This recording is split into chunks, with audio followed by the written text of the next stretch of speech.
Hello po mga kabarya, welcome na naman dito sa channel natin, Old Coin Speed 1611. Now, short video lang ito kasi may marami tayong mga video na nakita dito sa YouTube ni itong 5 peso na nonagonal na may mataas daw ito na value.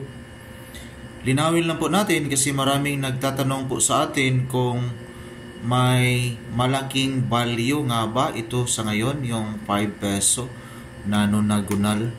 Now, ito totoong comment lang po ito sa mga nagbi-video po. Wala po talaga itong mataas na value. Nasa 5 peso or nasa face value lang po talaga yung value na 5 peso na nonagonal.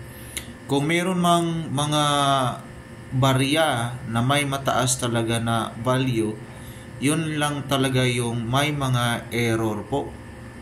Kasi common po ito kasi nag-circulate pa po ito sa ngayon.